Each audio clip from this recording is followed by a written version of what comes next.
আমি 1,50,000 আমাৰ 1,45,000 টকাত কৰিছোঁ, সেইটো অপাৰেশ্যন আমি 17-18 লাখ টকাত কৰিব পাৰোঁ। এপ্ৰিলৰ 3 তাৰিখৰ পৰা না আমাৰ ভালকে ভাত খোৱা হৈছে, না কিবা হৈছে, আৰু সদায় আমাৰ মাজত কেইবা টকাটকিয়ে হয় মানে। আৰে ভাত নাখায়, ভালকে একো নকৰে, চিন্তা হৈ যায় মোৰ। ইফালে মই মোৰো চিন্তা, মই আকৌ এওঁ আকৌ নেদেখাওঁ যে মই যে এনেকুৱা এটা চিন্তা কৰি আছোঁ, কাৰণ দুইটাই ইটো সিটো চিন্তা কৰি দেখা ল'ৰাটো মানে বেয়া হৈ গৈছে, পৰিস্থিতি বেয়া। সেইকাৰণে অইন আমাৰ গুৱাহাটীতো বহুত হস্পিটেল আছে, কিন্তু এনেকুৱা এক্সেলেণ্ট ব্যৱহাৰ মানে ক'তো পোৱা নাই, চব ফালৰ পৰা।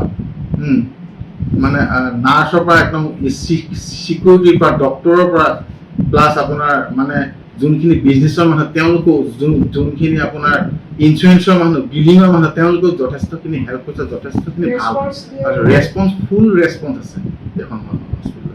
আৰু সেইকাৰণে ৰাইজে যদি ইন ফিউচাৰ যদি কোনোবা মানুহে কিবা বেমাৰ দেখাব আহে, তে এবাৰ কনচাল্ট কৰি ইয়াতো এবাৰ সুধি চাব পাৰে যে এইজন ডক্টৰ ইয়াত আছে নাই।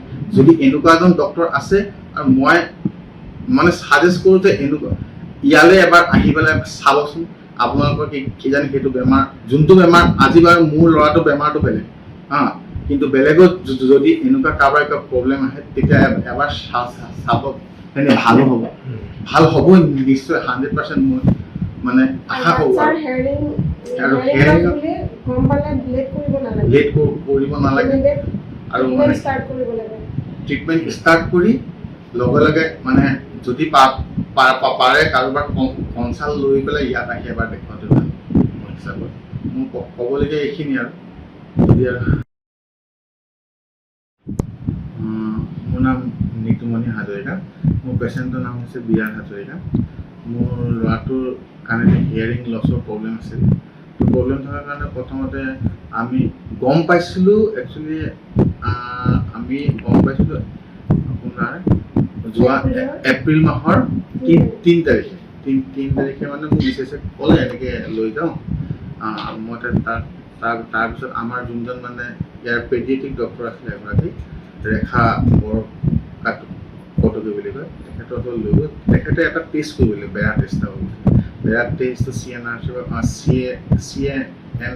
এনেকুৱা কিবা আছিল, তাত কৰালোঁ। কৰাই পেলাই তাত ক'লে 88 DBM ওপৰত ল'ৰাটো একো শুনা নাপায়, 88 DB ওপৰতহে শুনা।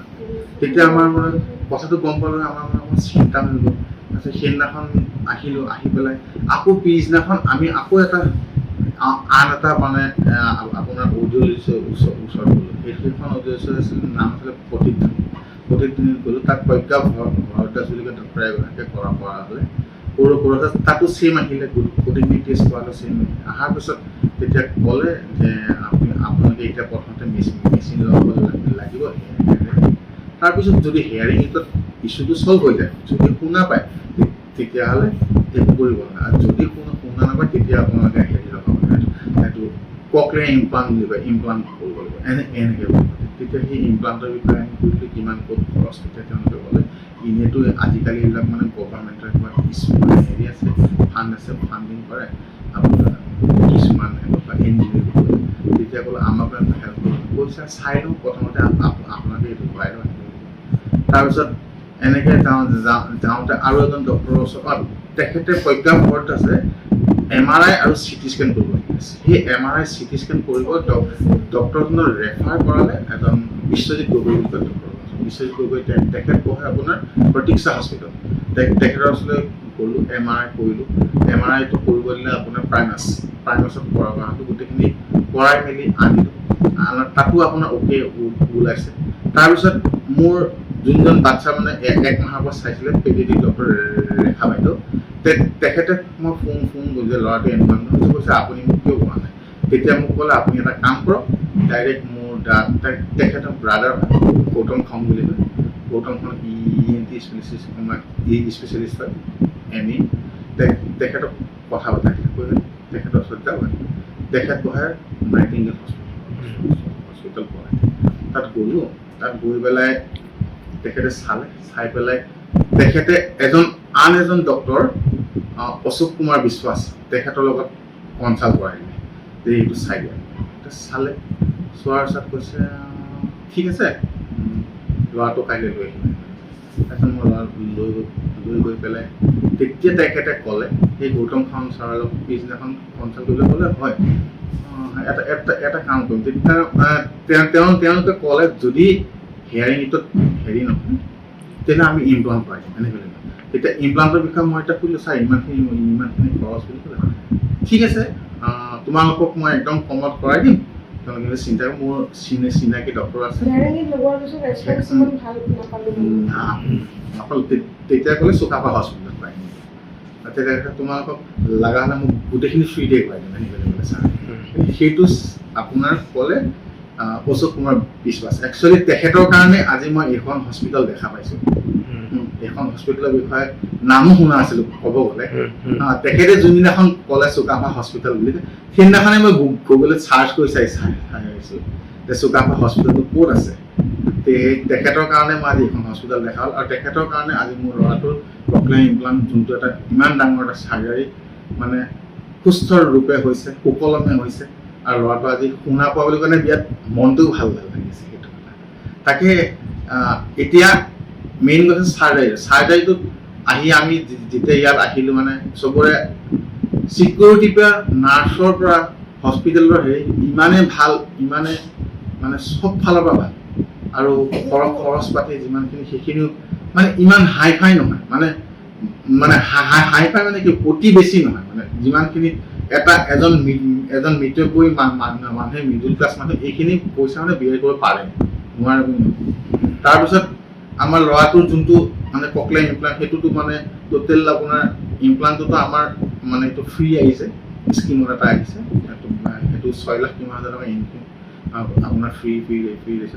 টোটেল আমাৰ অপাৰেশ্যনটো থাকি মেলি আপোনাৰ অপাৰেশ্যন কষ্টিং গোটেইখিনি কৰিবলৈ হায়েষ্ট মেক্সিমাম 1,45,000 টকা কৈছে সেইখিনি।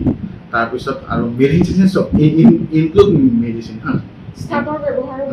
আৰু সকলোৰে ব্যৱহাৰ আৰু যোনজন ছাৰ আমাৰ ENT স্পেচিয়েলিষ্ট কেশৱানন্দ কোঁৱৰ বুলি কয় ছাৰ, সেই ছাৰৰ মানে ব্যৱহাৰ পাতি ইমানেই ভাল লাগিলে আৰু যথেষ্টখিনি ছাৰে হেল্পো কৰিছে।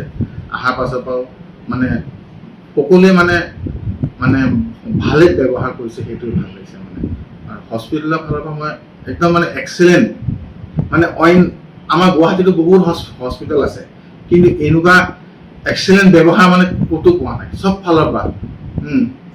মানে নাৰ্ছৰ পৰা একদম ছিকিউৰিটিৰ পৰা ডক্টৰৰ পৰা প্লাছ আপোনাৰ মানে যোনখিনি বিজনেছৰ মানুহ তেওঁলোকেও যোনখিনি আপোনাৰ ইঞ্চুৰেঞ্চৰ মানুহ বিলিঙৰ মানুহ তেওঁলোকেও যথেষ্টখিনি হেল্প কৰিছে যথেষ্টখিনি ভাল ফুল ৰেছপন্স আছে এখন হস্পিটেলত। আৰু সেইকাৰণে ৰাইজে যদি ইন ফিউচাৰ যদি কোনোবা মানুহে কিবা বেমাৰ দেখাব আহে এবাৰ কনচাল্ট কৰি ইয়াতো এবাৰ সুধি চাব পাৰে যে এইজন ডক্টৰ ইয়াত আছে নাই। যদি এনেকুৱা এজন ডক্টৰ আছে আৰু মই মানে ছাজেষ্ট কৰোঁ যে এনেকুৱা ইয়ালৈ এবাৰ আহি পেলাই চাবচোন আপোনালোকৰ কিজানি সেইটো বেমাৰ যোনটো বেমাৰ আজি বাৰু মোৰ ল'ৰাটোৰ বেমাৰটো বেলেগ কিন্তু বেলেগত যদি এনেকুৱা কাৰোবাৰ কিবা প্ৰব্লেম আহে তেতিয়া এবাৰ চাব তেনে ভাল হ'ব নিশ্চয় 100% মই মানে আশা কৰোঁ। আৰু লেট কৰিব নালাগে আৰু মানে ট্ৰিটমেণ্ট ষ্টাৰ্ট কৰি লগে লগে মানে যদি পাৰে কাৰোবাৰ কনচাল্ট লৈ পেলাই ইয়াত আহি এবাৰ দেখুৱাটো ভাল মোৰ হিচাপত। মোৰ ক'বলগীয়া এইখিনি আৰু যদি আৰু